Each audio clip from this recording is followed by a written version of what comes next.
ಕಾರ್ಯಕ್ರಮದ ಒಳಗಡೆ ಅಲಂಕೃತರಾಗಿದ್ದಾರೆ. ಅದೇ ರೀತಿಯಾಗಿ ಯುವ ನೇತಾರರಾಗಿರ್ತಕ್ಕಂಥ ಸರ್ವೋತ್ತಮ್ ಜಾರಕಿಹೊಳಿ ಅವರಲ್ಲಿ ಹಾಗೂ ಆತ್ಮೀಯರಾಗಿರ್ತಕ್ಕಂಥ ಈ ಅರಭಾವಿ ಮಂಡಳದ ಅಧ್ಯಕ್ಷರಾಗಿರ್ತಕ್ಕಂಥ ಮಹಾದೇವ್ ಶೆಟ್ಟಿ ಅವರಲ್ಲಿ ಹಾಗೂ ಬೆಳಗಾವಿ ಗ್ರಾಮಾಂತರ ಜಿಲ್ಲೆಯ ಪ್ರಧಾನ ಕಾರ್ಯದರ್ಶಿಗಳಾಗಿರ್ತಕ್ಕಂಥ ಆತ್ಮೀಯ ಸಹೋದರರಾಗಿರ್ತಕ್ಕಂಥ ಮಲ್ಲಿಕಾರ್ಜುನ್ ಮಾದಪ್ಪನವರಲ್ಲಿ ಹಾಗೂ ಆತ್ಮೀಯ ಸಹೋದರರಾಗಿರ್ತಕ್ಕಂಥ ಯುವ ಮೋರ್ಚಾದ ರಾಜ್ಯ ಪದಾಧಿಕಾರಿಗಳಾಗಿರ್ತಕ್ಕಂಥ ಈರಣ್ಣ ಅಂಗಡಿ ಅವರಲ್ಲಿ, ಅದೆಲ್ಲದಕ್ಕಿಂತ ಮುಖ್ಯವಾಗಿ ಅರಭಾವಿಯಲ್ಲಿ ಯಾರನ್ನ ನಾವು ಇಟ್ಕೊಂಡ್ರೆ ನಮ್ಮ ಆಡಳಿತ ಮತ್ತು ನಮ್ಮ ಅಭಿವೃದ್ಧಿ ಆಗ್ಲಿಕ್ಕೆ ಕಾರಣೀಕರ್ತ ಅಂತಕ್ಕಂತಹ ವ್ಯವಸ್ಥೆಗೆ ಪ್ರತಿಯೊಂದು ಹಂತದಲ್ಲಿಯೂ ಕೂಡ ಮುನ್ನೋಡಿಯನ್ನ ಬರೀತಕ್ಕಂಥ ಅರಭಾವಿ ಕ್ಷೇತ್ರದ ಎಲ್ಲ ನನ್ನ ಮತದಾರ ಆತ್ಮೀಯ ಬಂಧು ಭಗಿನಿಯರೇ, ಈಗಾಗಲೇ ಸಕ್ರಿಯ ಸದಸ್ಯತ್ವ ಬಹಳಷ್ಟು ಕರ್ನಾಟಕದ ಒಳಗಡೆ ಅರಭಾವಿ ಕ್ಷೇತ್ರ 2014ರಲ್ಲಿ ಇರ್ಬೋದು 19ರಲ್ಲಿ ಇರ್ಬೋದು ಬಹಳಷ್ಟು ಸದ್ದನ್ನ ಮಾಡ್ತಾ ಇತ್ತು. ಯಾಕಂತಂದ್ರೆ 1,10,000ಕ್ಕಿಂತ ಹೆಚ್ಚು ಸದಸ್ಯರನ್ನ ಹೊಂದಿ ಜಿಲ್ಲೆಯಲ್ಲಿ ಉತ್ತರ ಕರ್ನಾಟಕದಲ್ಲಿ ಪ್ರಥಮ ಸ್ಥಾನದಲ್ಲಿ ಇರ್ತಕ್ಕಂಥ ಅರಭಾವಿ ಕ್ಷೇತ್ರ ಇವತ್ತು ಯಾಕೋ ಚಪ್ಪಲಿ ಹಾಕಿಸ್ಕೊಳ್ಳೋಕೆ ಹಿಂದೆ ಮುಂದೆ ನೋಡ್ತಾ ಇದೆ. ಯಾಕಂದ್ರೆ ಇವತ್ತು 19 ಮಾತ್ರ ಓಡಾಡ್ತಾ ಇದೆ, ಇನ್ನು 20,000 ಕೂಡ ಆಗ್ತಾ ಇಲ್ಲ. ಯಾಕನ್ನೋದನ್ನ ಎಲ್ಲರೂ ಕೂಡ ಒಂದ್ಸಲ ಯೋಚನೆ ಮಾಡಬೇಕು. ಅದಕ್ಕಾಗಿನೇ ಇವತ್ತು ಬಾಲಚಂದ್ರ ಜಾರಕಿಹೊಳಿ ಅವರು ಇಲ್ಲಿ ವೇದಿಕೆ ಮೇಲೆ ಅವರ ಬಂದಿದ್ದಾರೆ. ಹಂಗಾದ್ರೆ ಸರಿಯಾಗೋದಿಲ್ಲ. ಇದು ಮತ್ತೊಮ್ಮೆ ರಾಜ್ಯದೊಳಗಡೆ ನಾವು ಪ್ರಥಮ ಸ್ಥಾನ ಬರ್ಬೇಕಂತಂದ್ರೆ ಮತ್ತಷ್ಟು ಇದನ್ನ ಉತ್ಕೃಷ್ಟಗೊಳಿಸೋದಂತಕ್ಕಂಥ ಒಂದು ಸದಸ್ಯತ್ವ ನಮಗೆ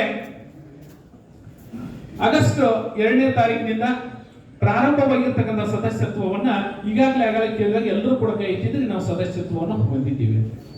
ಸದಸ್ಯತ್ವವನ್ನು ಹೊಂದಬೇಕಂದ್ರೆ ಒಂದು ನಂಬರ್ ಇದೆ, 8800002024 8800002024 ಅಂತ ಒತ್ತಿದ್ರೆ ನಾವು ಸಾಮಾನ್ಯ ಸದಸ್ಯರಾಗಿ ಭಾರತೀಯ ಜನತಾ ಪಾರ್ಟಿಯ ಸದಸ್ಯರನ್ನು ಹೊಂದ್ತೀವಿ. ಆದ್ರೆ ಇವತ್ತು ನಾವು ಕರೆದಿರ್ತಕ್ಕಂಥದ್ದು ಸಕ್ರಿಯ ಸದಸ್ಯರನ್ನ ಕರೆದಿರ್ತಕ್ಕಂಥ ಯಾರು ಆ ನಂಬರ್ಗಳಿಗೆ 100 ಜನರನ್ನ ಸದಸ್ಯರನ್ನಾಗಿ ಮಾಡ್ತಾರೋ ಅವರನ್ನ ಸಕ್ರಿಯ ಸದಸ್ಯರು ಅಂತೇಳಿ ನಾವು ಕರಿತೀವಿ.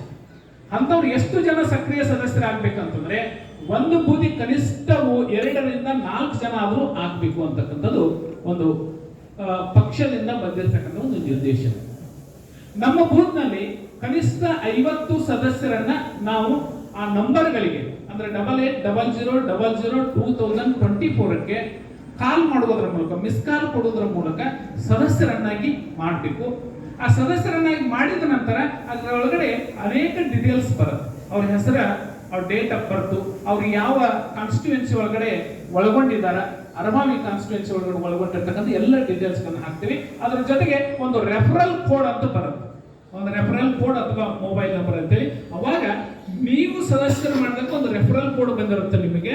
ಇಲ್ಲ ಅಂತಂದ್ರೆ ಅವರ ಮೊಬೈಲ್ ನಿಂದ ಡೈಲ್ ಮಾಡುವಾಗ referral code REFCOD referral code ಅಂತ ಹಾಕಿರ್ತಾರೆ. ಅದರೊಳಗಡೆ ನಿಮ್ಮ ಮೊಬೈಲ್ ನಂಬರ್ ಅನ್ನ ಆ ಮೊಬೈಲ್ ಒಳಗಡೆ ಹಾಕ್ಬೇಕು. ಯಾರ್ದೋ ಒಬ್ಬರದ ನಂಬರ್ ಇಸ್ಕೊಳ್ತೀರಿ, ಫೋನ್ ತಗೋತೀರಿ, ಅವ್ರನ್ನ ಡೈಲ್ ಮಾಡ್ತೀರಿ, 8800002024 ಡೈಲ್ ಮಾಡ್ತೀರಿ, ಸದಸ್ಯತ್ವ ಆಗ್ತಾರೆ. ಡೀಟೇಲ್ಸ್ ಅನ್ನ ತುಂಬ್ತೀರಿ, ಅವ್ರ ಹೆಸರನ್ನ ತುಂಬ್ತೀರಿ, ಅವ್ರು ಯಾವ ವಾರ್ಡ್ನಾಗ ಅದಾರ ಅಂತ ತುಂಬ್ತೀರಿ. ರೆಫರಲ್ ಕೋಡ್ ಅನ್ನ ನೀವು ತುಂಬಿದ್ರೆ ಅದು ಡೈರೆಕ್ಟ್ ಅವರ ಸದಸ್ಯತ್ವವನ್ನು ಹೊಂದ್ತಾರೆ. ನಿಮಗೇನು ಈಗ ಲಿಸ್ಟ್ ಕೊಟ್ಟಿದಾರಲ್ಲ ಇದ್ರ ಒಳಗಡೆ ಬರ್ಕೊಳ್ಳಕ ಅವಶ್ಯಕ, ನಿಮಗೆ ನಿಮ್ಮ ರೆಫರಲ್ ಕೋಡ್ ಮೇಲ್ಗಡೆ ಅದು ಆಗೋದಿಲ್ಲ.